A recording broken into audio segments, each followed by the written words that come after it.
is prayer, antidote to the days of Lot. And I don't think I need to spend any time at all convincing you that we're living in the days of Lot. The world around us evidences enough, doesn't it, that we're in those times, and we know from the signs around us that it won't be very long and our Lord Jesus Christ will be in the earth to correct all of the evils of this world. So what's our position in relation to the problems that beset this world? We want to talk about the antidote to the times in which we live, and it is prayer, and that will be our theme for tonight. So I want to start in Matthew 24. So if you just come back in your Bibles a little way to Matthew 24, we have here the Olivet Prophecy. Now the Olivet Prophecy is in response to the questions the four disciples that were with the Lord on this occasion asked him as they looked across at the temple. And of course it can be divided into two distinct parts. From the beginning of his answer in verse 4 to verse 29, part A of that verse, is the events surrounding AD 70 and the overthrow of Judah's commonwealth.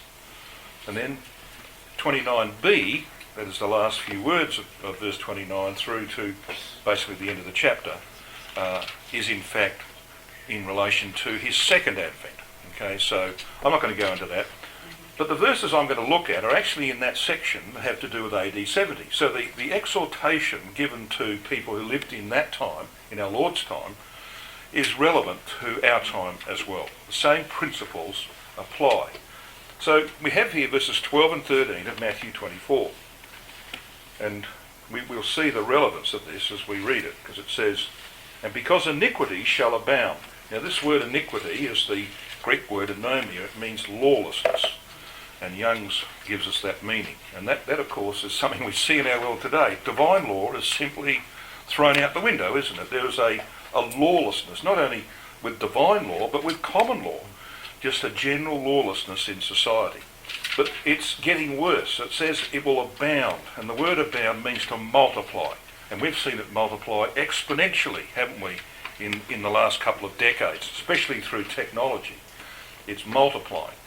Then he says, because lawlessness shall multiply, the love, and that word love, as you're probably aware, is agape. It's got to do with sacrificial love, the kind of love where you commit yourself to a cause. That love, he says, shall wax cold in many. Now this idea of waxing cold is very interesting, because it's the Greek word suko, which means to cool by blowing. So if I wet my finger like that and blow on it, it's cooler on that side than it is on the other side. And the reason for that is evaporation. So as the moisture evaporates, it cools things. That's why we have evaporative coolers in Australia, see? Well, think about that.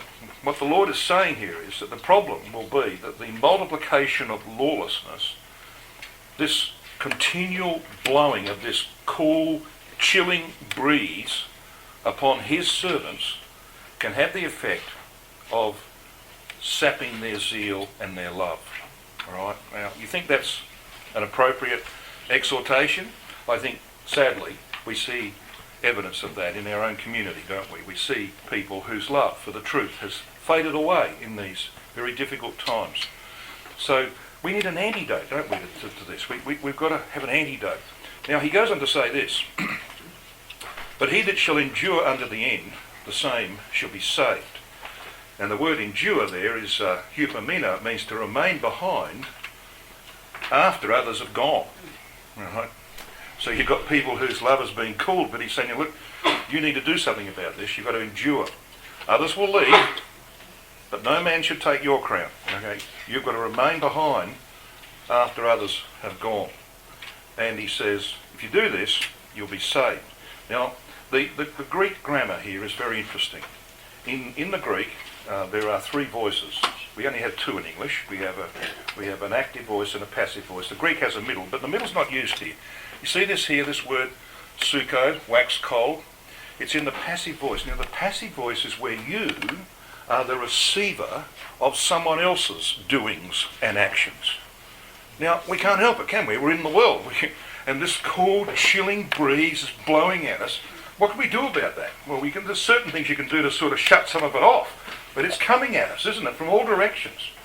So we are just the victims of other people's actions. basically. But when he says here, he that shall endure unto the end, that's in the active voice. And the active voice means that you are the doer of this action. You have to do something about this. And if you do, you'll be saved. You're going to save yourself? No. That's in the passive voice. God is going to save you. You'll be the recipient of his action.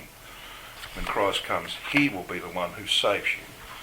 Okay, so I think it's a very important little exhortation that our Lord gave to his own disciples who were facing awful things in their day, just as relevant today in our circumstances. So with that, we can go back now to Luke chapter 17. And there we have this wonderful exhortation, which though it has an application to his own generation, as you'll see from the very last words of Luke 17, verse 37, he says, wheresoever the body is, or the carcass is, thither will the eagles be gathered together. And we know, of course, that the standard of the Roman armies was an eagle. And they came in AD 66, they backed off in 68. Those who had listened to Christ's advice got out. Many of them went to a place called Pella, across the Jordan, into what we call modern Jordan today. I've been to Pella. It's not a bad place. It's pretty dry and barren, but it's not a bad place to take refuge. And many went there, see. But some didn't take his advice. And those who stayed behind ended up in the Holocaust. And it was a Holocaust. Because he says in Matthew 24, nothing like this is ever going to happen again. The horrors will never happen again. It was just unbelievable what they went. People were eating dead bodies and, we won't go into that now. But it was an awful situation. So you see, that's a reference there where the carcass is. Then you'll have these birds of prey. The Roman armies are going to pick the flesh off these carcasses. So, yes, there's an application to AD 70, but when you explore what he's saying here, the real application, the most important application, is clearly to the latter days. I mean, this principle applies in all times, but it's designed for you and me, as we shall see. Now, there's something interesting. As we read through that, from verse 20 to the end of chapter 17, the term day or days occurred very frequently. In fact, it's there 10 times. It is there in the plural 5 times, and it's there in the singular 5 times, for a total of 10. Now, I think you all realise and fully understand that when we have the number 5, we are talking about divine grace. It is the number of God's grace. And so what's being said here is that the days, plural, are days of opportunity that we are given. Like God gave 120 years in the days of Noah, remember? Those were days of opportunity for people to get their act together, to make sure that their focus in life was right, that they were on the right path, that they were heading for the right objective, see? Days of opportunity. And if you treat them that way, they are indeed days of grace, aren't they? But then you've got the singular day. And that's the day when he comes again. That's the day of judgment. That's the day of destiny. Right? That's when our future is determined. And so you see, if we've done the right thing, if we've realised the value of these days of opportunity, or as Peter puts it, that we should account the long suffering of God as unto salvation. Remember he says those words? Yes. Count the fact that it appears to be a delay. It's not delay. God set the day. It's not going to change. He's not going to shift the goalpost. Right? He's got the day. Christ now knows that day, and they're working towards it. And we can see their hand working towards it, can't we? It's not going to shift. Right? It's going to come. And if we have set our course aright in life, when that day does come, it will be a day of grace for us, and we will enter into the kingdom. That's the simple message that we have, just in this term, days and days.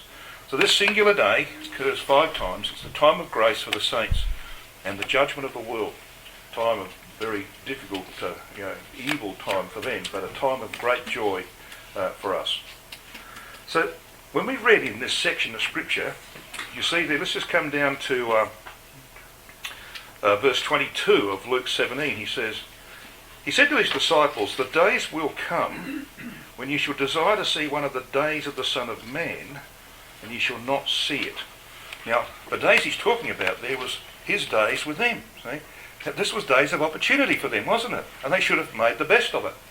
And it also applies to us, because we're in the days, as it were, the Son of Man, the days that he has given to us, that we might be prepared for his coming. Just like it was in the days of Noah and the days of Lot. Well, we know what Sodom was like. Ezekiel 16 tells us this about Sodom. It says, "This was the iniquity of thy sister Sodom, pride, fullness of bread, and abundance of idleness." Now, that might not be true in North America, certainly in America, because they only get 2 weeks holiday a year when you start your employment, and you work up, I think, 3 or 4 eventually. Well, if you start work in Australia, you get 4 straight away, and you also and also, of course, you accumulate every 10 years with the same employer. You accumulate 3 months long service leave. So when I had a family and I used to bring my children over here to North America, and they knew that I'd been 5 weeks in the UK for a Bible school and a tour there, I'm coming over here for 5 weeks. Brendan would say to me, "How do you get all these holidays? Do you work?" "Oh, yeah, I've got to work. I've got to support a family." I just happen to be in the fool's paradise of Australia. Okay? And so I had accumulated long service leave that I could draw on. It is a fool's paradise, by the way. But this was the problem of Sodom. Pride, fullness of bread, and abundance of idleness was in her and in her daughters. She didn't strengthen the hand of the poor and needy, and they were haughty, it says, and the word is arrogant. And I think we see a certain arrogance in society today. We certainly see basically general prosperity. Now, not everybody's a millionaire. We know that. All right? Some people do struggle. But if you stand back and have a look at the civilization as a whole, it's a totally different world to the world that my parents grew up in. My mother and father were Depression children and Second World War children. My mother came into the truth because of her poverty and the misery of life. That's why she sought something different and better than what she had. She said, "There's got to be something better than this." And she went looking, and God made sure she got it. Okay, and then she eventually, with my dad, when she married him, they got 6 of the 10 children, including her, into the truth. And then finally, when my grandfather died, my grandmother came in as well. One of those children was John Martin. You might have heard of John Martin. Okay, yeah. So my mum was the first of the Martins in the truth because of the misery of the times. And even when I was a child, there was difficulties. I won't tell you the things I had to do. You'd laugh. But it was awful. Today, we have got a world of prosperity. We can go down the road to 1,000 restaurants and, got all the pleasures in the world. Most of us are pretty well off, okay? And that was the problem with Sodom. Fullness of bread, abundance of idleness.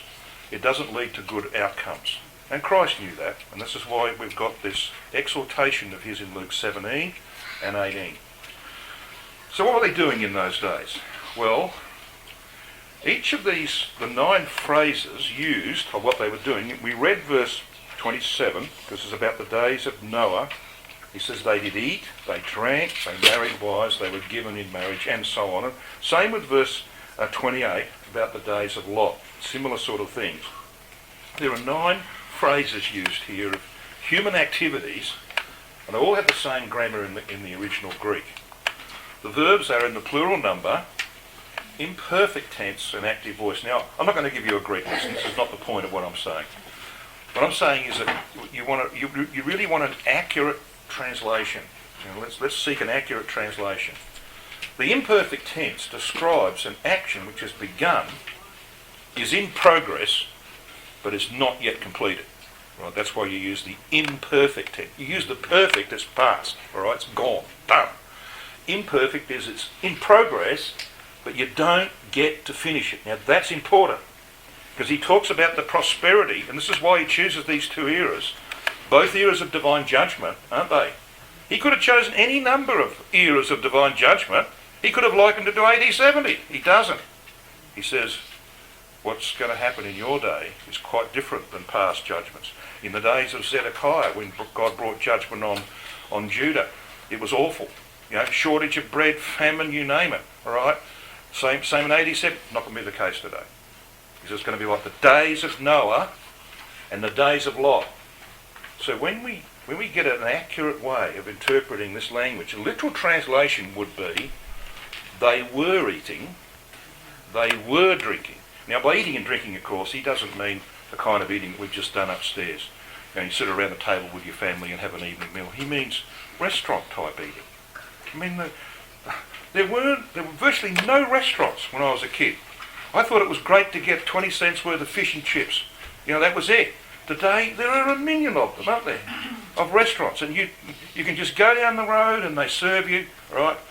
He's not talking about normal home life. He's talking about the lavish lifestyle of the modern society that we live in. That's what it was like in the days of Noah and the days of Lot. Same with drinking. He's not talking about just drinking. He's talking about pub-type drinking, entertainment-type drinking. That's what he has in mind here. So they were eating and they were drinking. They were marrying and being given in marriage in the days of Noah. And in the days of Lot, what were they doing? Verse 28 says, they were eating, they were drinking, they were buying, they were selling. See the idea of the grammar? They're actually doing these things. And he says they were planting and they were building. But they didn't get to finish it. That's the point he's making. So you just imagine on the day that the angels, in the evening when they came to Lot's house, remember, by the morning the next day, they had to grab them by the hands and lead them out because they were dilly-dallying. All right, you imagine that day. Think about that day. It looked like any other day, a normal day. And all the folk would go down to the local coffee shop and they would order their latte, which is what a lot of people do this, don't they? They order their latte. And they would be sitting there quietly and just sipping on their latte, and kaboom! And kaboom! The whole thing goes sky high. Alright? They didn't get to finish. And it's going to happen again like that, but not with a cataclysmic overthrow, but with a massive collapse of the financial system. So you'll have people doing what they did on the 29th of October 1929. They were jumping out of tall buildings in New York and other places because all of their wealth disappeared overnight. It was gone. Right? They were selling Model T Fords for $1 in the street. Were useless, worthless to them. Now, it's going to happen again. We're on the brink of the greatest depression in human history. President Obama left office. He never told the public what was in the papers that were lying on his desk, and he probably tucked them in a bottom drawer. He had reports from 16 agencies, including the CIA, including the FBI, including the Army, etc., that the world was on the brink of a 25-year depression. He knew that 2 years ago. Right? And it's much closer, it's 2 years closer to what they were saying was going to be a 25-year depression. And it's coming. Because you see, the prosperity of Noah's day collapsed in a week. It was gone. God closed Noah and his family in the ark, and within a week, when the rain started, all their prosperity disappeared. Same in Lot's day. In one day, it all disappeared. Okay, that's what's going to happen again. And it won't be a very nice time, because that will be the beginning of what Daniel 12 verses 1 and 2 tell us will be a time of trouble such as never was since there was a nation upon earth. That's what Isaiah 60 is about when it says that the earth will be covered in gross darkness. Not just darkness like it is today, but gross darkness. Because those who carry the light will be taken out. They'll be at the judgment seat.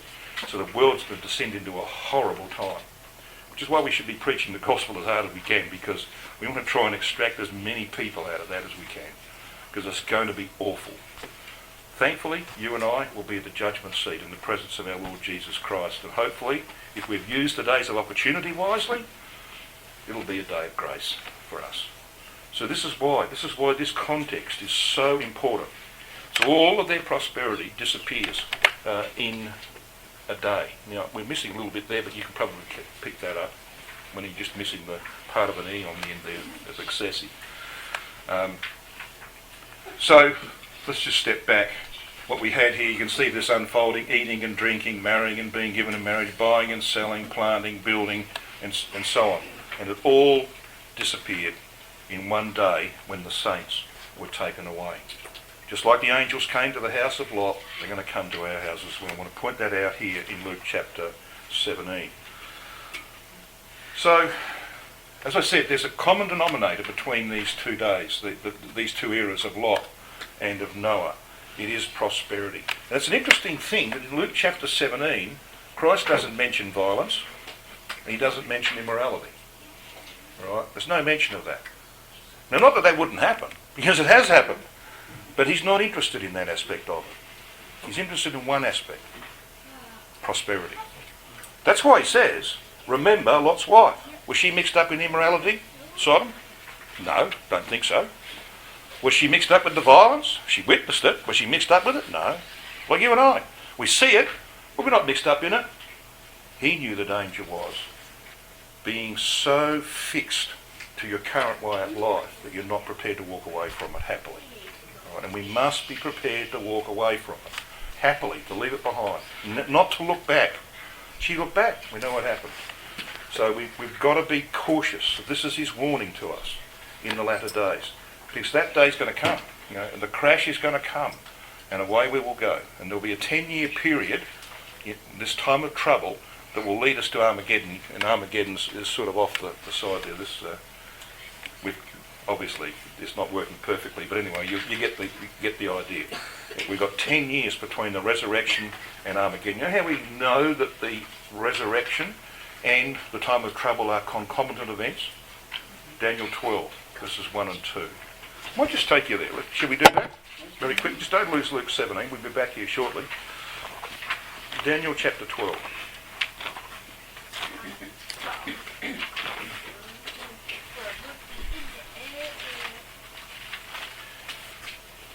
So we read in Daniel 12, verse 1. I want you to notice the phrase here. And at that time shall Michael. Now Michael here is the title of Christ. Michael, of course, was one of the three individuals in the universe who had the right to forgive or condemn. He did that in the wilderness. He was God's personal representative, the angel of his presence. Yahweh, of course, the God of Israel, is the other one, but the third one is our Lord Jesus Christ. He's taken over from Michael. He now controls the angelic host. That's why he's called Michael here. He's coming as a judge. All right, so Michael shall stand up, that great prince which stands for the children of thy people, and there shall be a time of trouble such as never was since there was a nation, even to that same time. And at that time, notice the phrase? You've got two phrases here. And at that time. It's telling you something. And at that time thy people shall be delivered, every one that is found written in the book. Many of them that sleep in the dust of the earth shall awake. That's the resurrection. Okay. So they are concomitant events. The resurrection of the dead and the collection of the responsible living, which hopefully will include us, okay, is the time of the beginning of the time of trouble, such as never was. That's why we can say with some confidence that this crash that's coming is going to be huge, and it's going to be very, very painful for our world. I don't want to be here, and neither do you, when that happens. But thankfully we're going to be in the presence of our Lord Jesus Christ. This is how depressions happen. 1929, there was a stock market crash. On the 29th of October, by 1930, there was a worldwide depression. It took them 10 years to dig themselves out of it, and then only by a war, because with a war you can close a lot of mouths, you don't have to feed them, and the rest you can put to work making armaments to kill more people, so you don't have to feed them. Okay? That's how you get out of depressions. I mean, it's callous, but that's the way it works. And it's coming. It's overdue, in fact.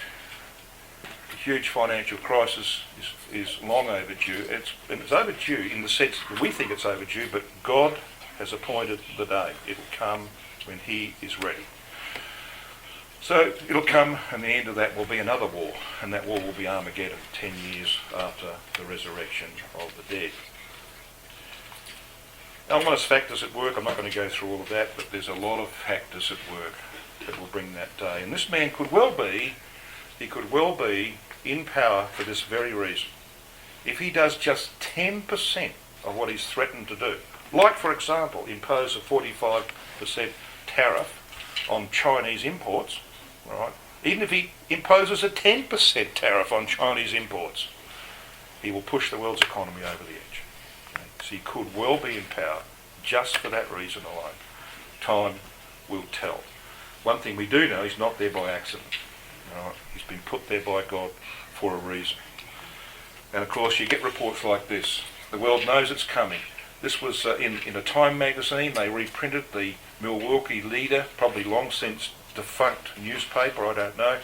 But they printed printed the front page of that paper on the 29th of October 29 when the stock market crash occurred. And they said things like this: in the more than 6 years since the 2008 Wall Street crash, nothing has been done to rein in the abuses of the parasites in pinstripes that were its cause.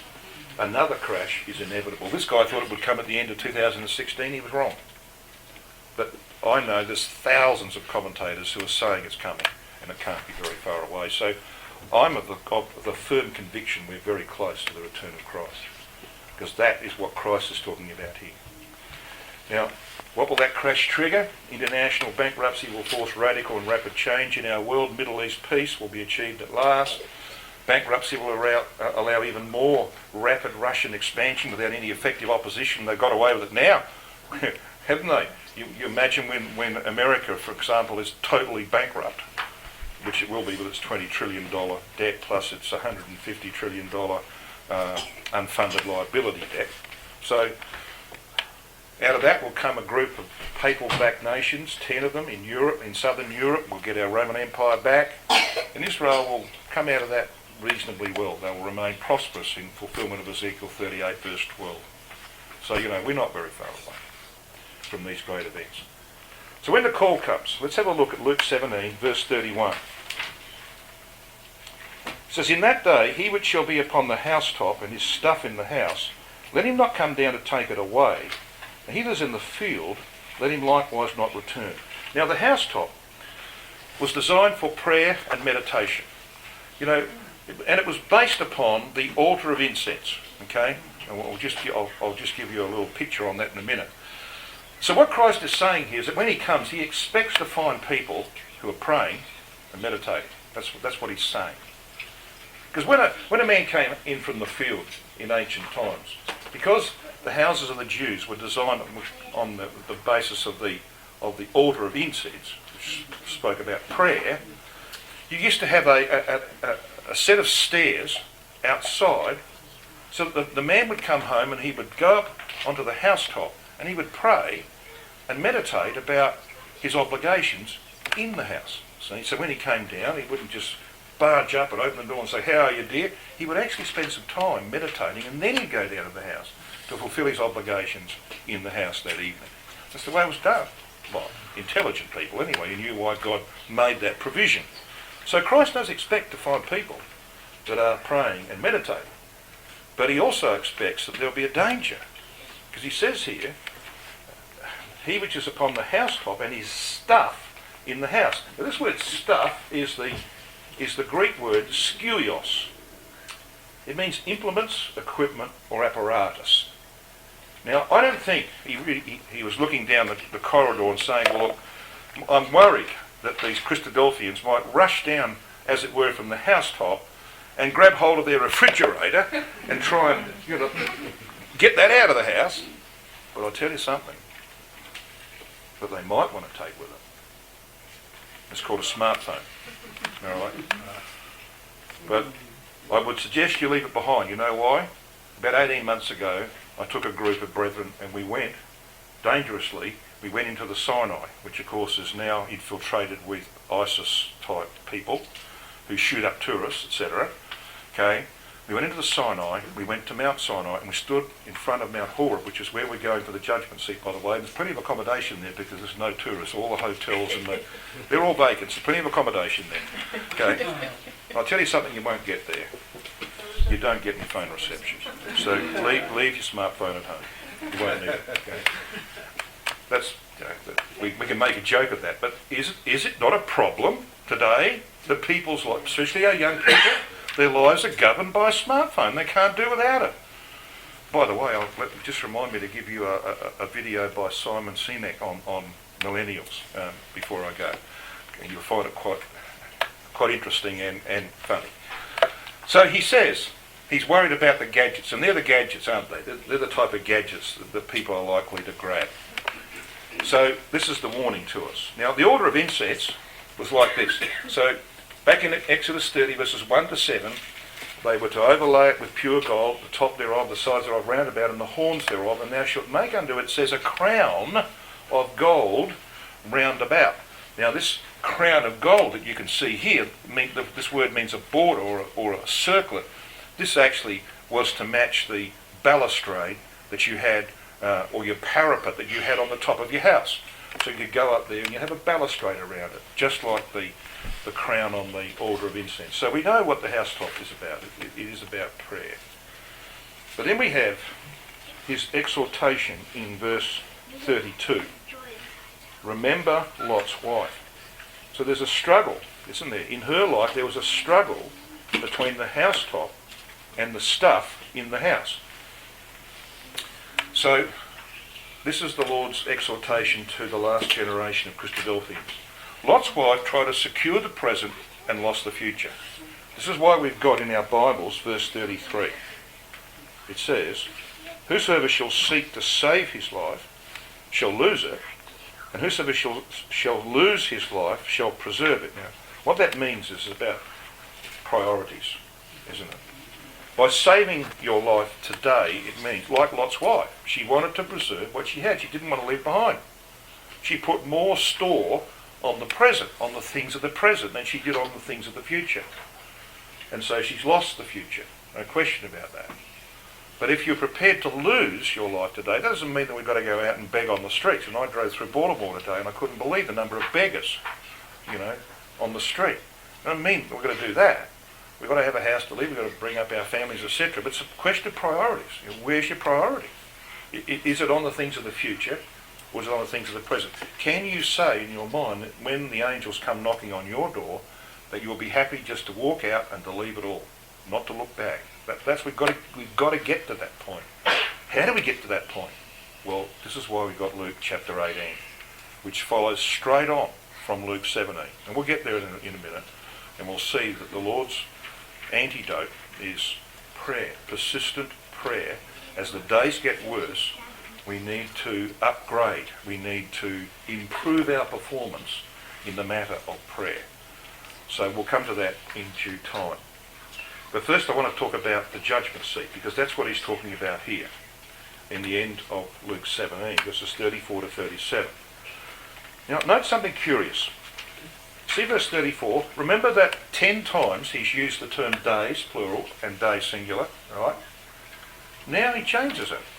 See, verse 34, he says, I tell you, in that night there shall be two, and the word men in the King James is in italics. There's no equivalent. He doesn't mean two men.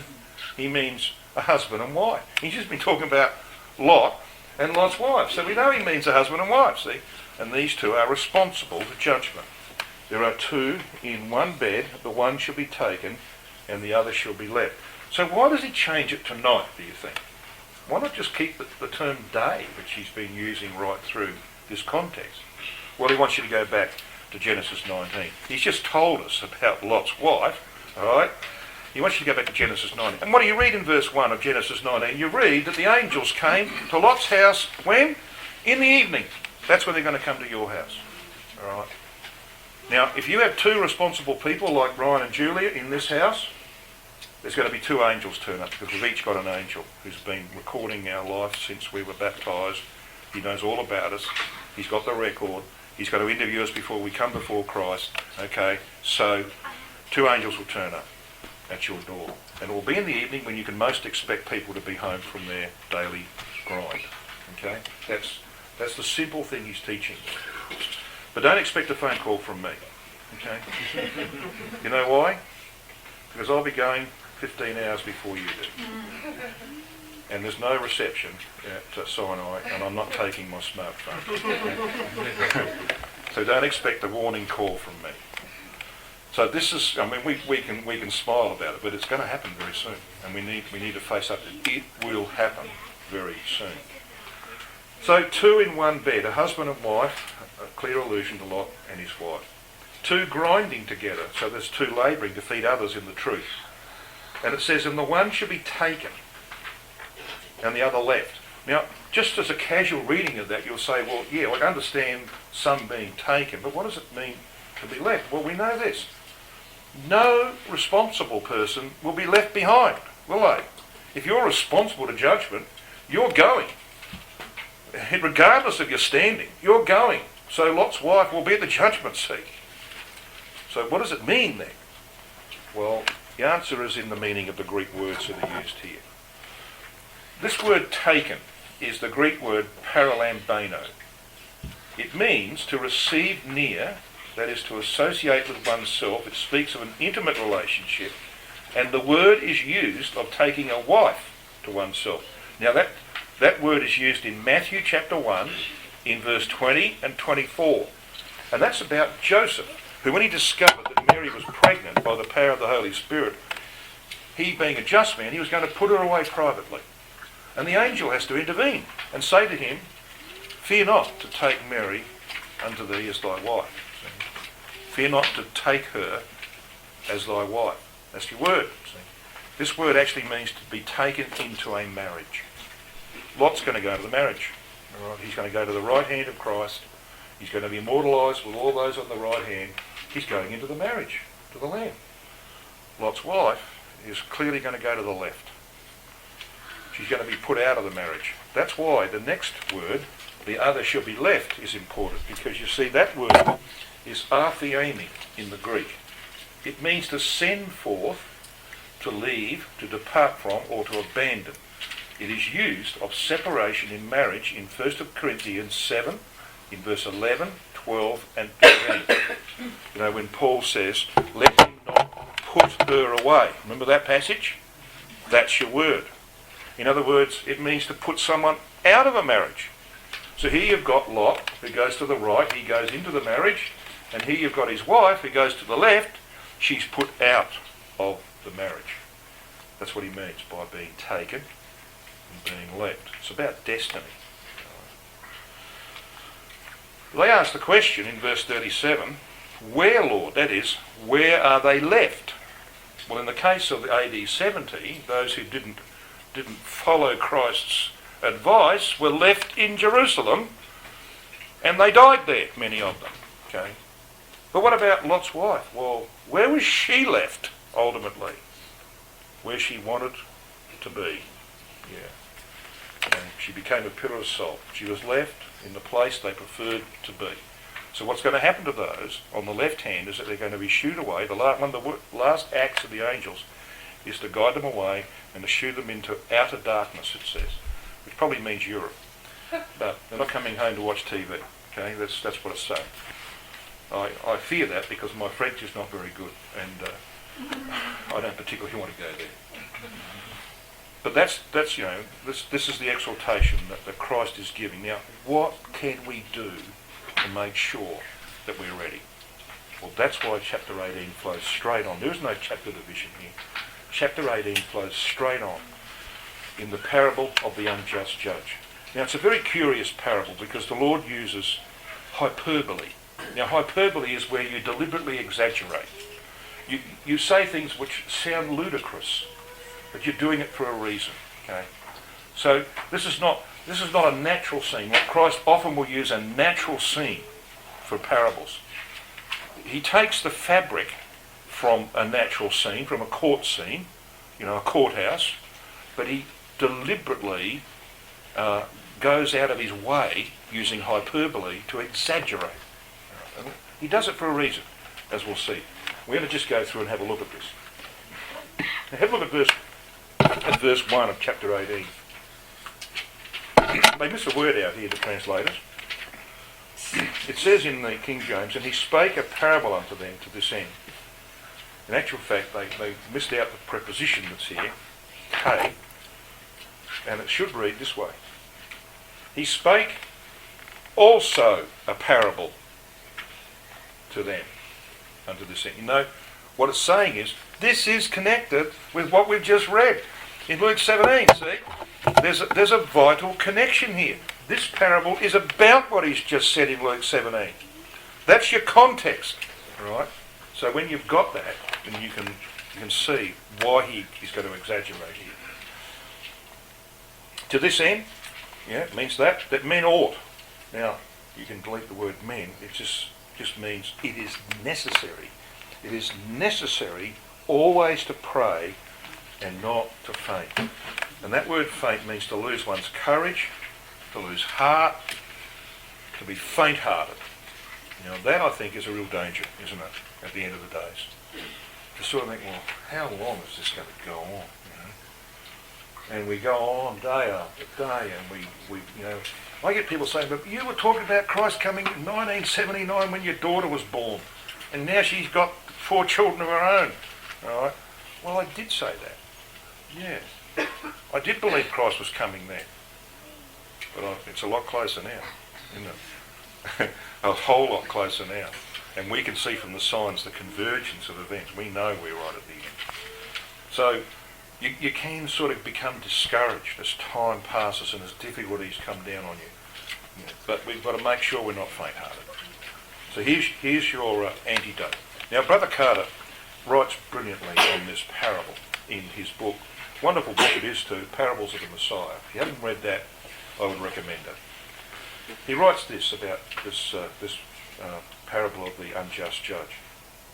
The background of the parable is the idea of a time of waiting, of apparent delay, which would be perplexing to men of faith in every age. The conditions of the world would be conducive to disappointment and despair, when disciples might lose hope in his coming again. Tragically, you know, I've heard of some recent cases where people, baptised people in their late 20s, have just resigned and gone off into the world. That's happening. Okay? It's very, very sad. Jesus therefore prescribes the antidote to counteract the effects upon the disciples of the conditions prevailing around them. Men must pray, must keep in touch with God. Prayer, earnest and continual, in faith expressed, keeps the mind fixed on divine things. Okay, so that's a very useful quotation. So here's our parable, verse 2. There was in a city a judge, a certain judge, which feared not God, neither regarded man. So he doesn't have any phobia, that's what the word is, phobio. There's no dread of God. It may be a reference to a Roman judge, a godless pagan, we don't know. But he regards not God or man. No respect. And there's a widow. Look at verse 3. Now she's the antithesis of the unjust judge. He's all-powerful. He has no fears. She's been ripped off by whoever, maybe Pharisees, who we don't know, but she's been ripped off, and she's coming to get some kind of justice. Verse 3. There was a widow in that city, and she came unto him, saying, Avenge me of mine adversary. So here she is, exact opposite of the judge. She's a pathetic, totally dependent figure, often oppressed, as we know, by the scribes and Pharisees. And it says, she came unto him. Now literally, it could be rendered, and she was coming, because you see, it's the idea of continually and repeatedly coming to him, saying, Avenge me, vindicate me of my adversary. Now the word here in the Greek, antidikos, means an opponent at law. So she wanted some satisfaction from the treatment she was receiving. Verse 4, and he would not for a while, but afterward he said within himself, so he doesn't say this publicly, says it in his heart. He said within himself, though I fear not God, nor regard man, yet because this widow troubleth me, and the word means to wear him out with toil, I will avenge her, lest by her continual coming, that is, see Rotherham's translation, lest by her persistently coming, she weary me. Now this is where you get this exaggeration. Because this Greek word, which we see here, rendered weary in the King James, is actually the word hupopiezo, which only occurs in one other place, in 1 Corinthians 9 verse 27. Now 1 Corinthians 9 is where Paul, in that context, is talking about the Greek games, right? And he's talking about what they did in the Greek and Roman games when they had combatants in an arena. And sometimes there were boxers. And he uses this figure. He says, I keep my body under. Remember that? He says, I don't beat the air, he says. I'm not like a boxer, shadow boxing. I keep my body under. He's not talking literally. He's talking about the spiritual keeping of his body under by crucifying the flesh with its affections and lusts. See? But that's the word he uses. It actually means to beat black and blue. To give someone a black eye. Now think about this.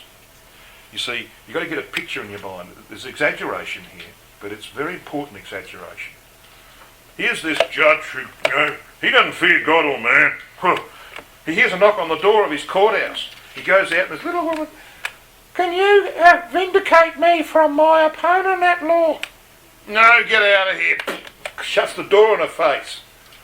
All right? 10 minutes. Knock, knock, knock, knock. Opens it up and there she is again. And this goes on all day, every day. And he begins to think, one day I'm going to open that door and instead of her making an appeal, she's going to go boing and give me a black eye. Now, of course, it's not going to happen, is it? But you can see the exaggeration is deliberate. Because what Christ wants us to think about is the power of persistence. Right? The power of persistence. Now think about that because you see he wants his disciples to think about it. Notice verse 6. And the Lord said, hear what the unjust judge said. Now, of course they heard it. Because he's just been speaking a parable. You know what that's telling us? He told the story up to the end of verse 5 and then stopped.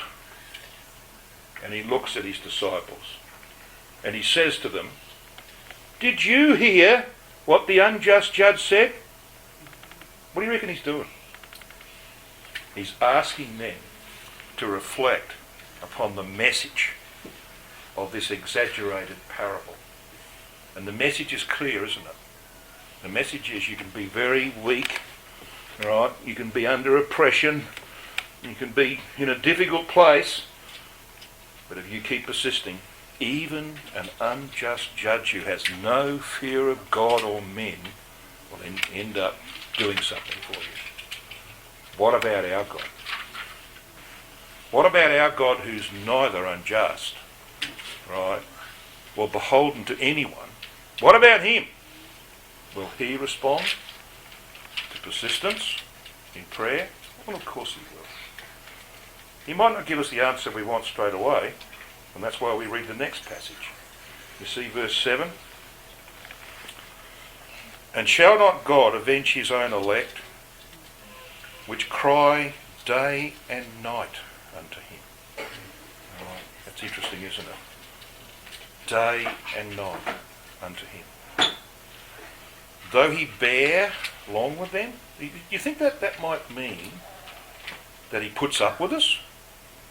No, it doesn't mean that. It's the Greek word makrothumio. It means long spirit or forbearing.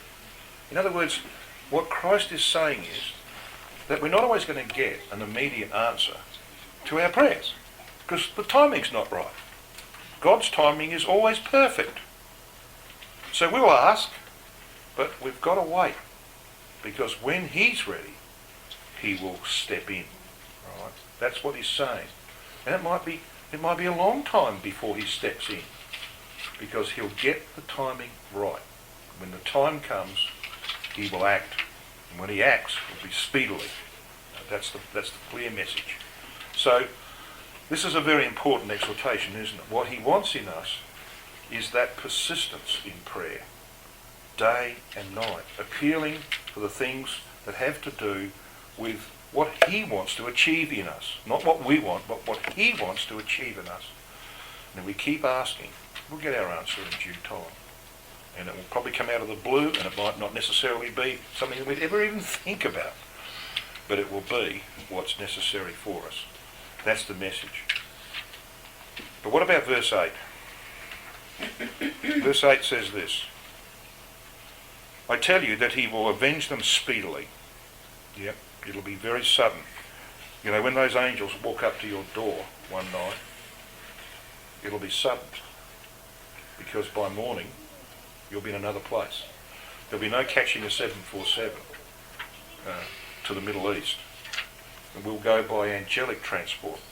They are able to go from the Father who lives somewhere in the middle of the universe, wherever that might be. It's light years, probably thousands of light years away, right? We don't know. But they can go from his presence to ours like that. Just like the disciples went from the middle of the Sea of Galilee to Capernaum like that. Just like Philip went from the Negev to Ashdod like that. That's spirit transport. I have no idea. Don't ask me the science of it. All right. But it happens. And we will be taken out of the front door, and the next thing we'll be standing, our feet will be at the foot of Mount Horeb. And our destinies will be determined in the next 12 months. That's what's in front of us. So what kind of attitude should we have knowing that that's going to happen soon? Look what he says in verse 8. I tell you, he will avenge them speedily. Nevertheless, this is his concern. Nevertheless, when the Son of Man cometh. Now you know, this phrase, the Son of Man, is a very important title. I've often pointed out, and I ask people to check me out on this. This is not about his humanity.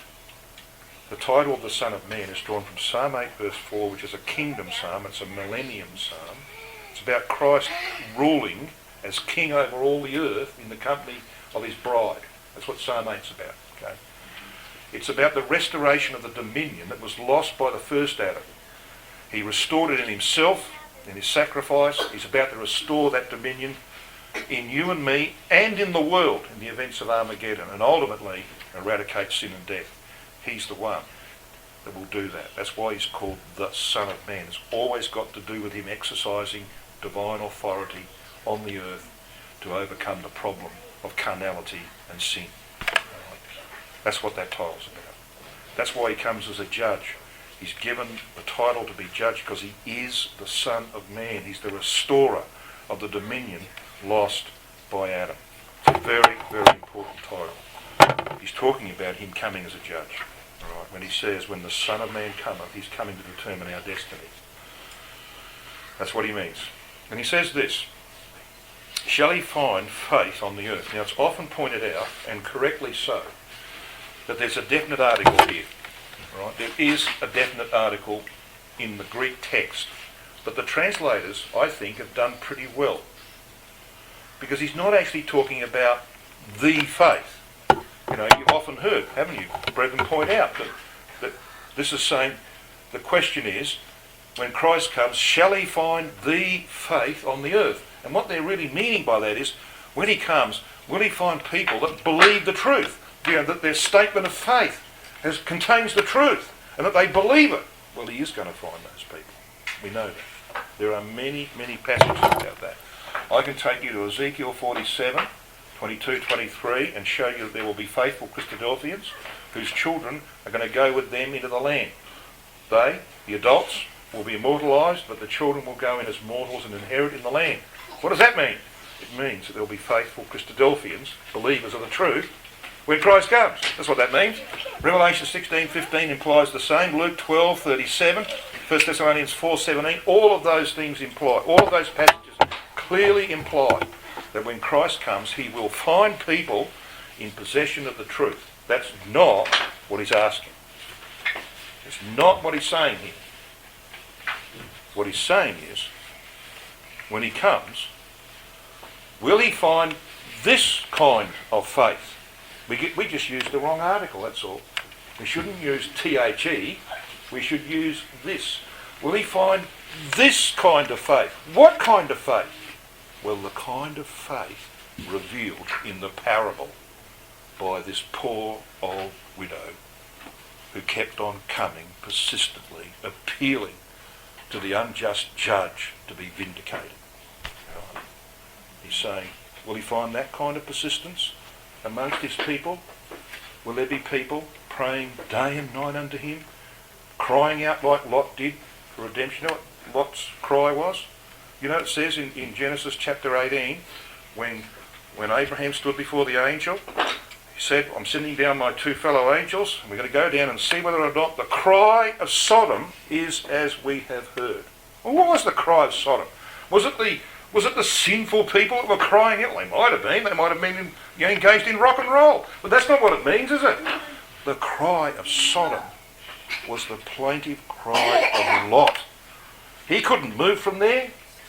His children were married in the city. Right? He was stuck there. Like we are stuck here, aren't we? Largely. What was he crying out for? Divine intervention. Right? He wanted divine intervention. And that's what we should be crying out for every day. Divine intervention, and it's coming. And when it comes, it'll come so quickly it'll take our breath away. All right, and we'll be off like that, standing in the presence of Christ. The Son of Man cometh, shall he find that kind of faith? I don't need to tell you about this is just a few references. I'm nearly done, I'm nearly finished.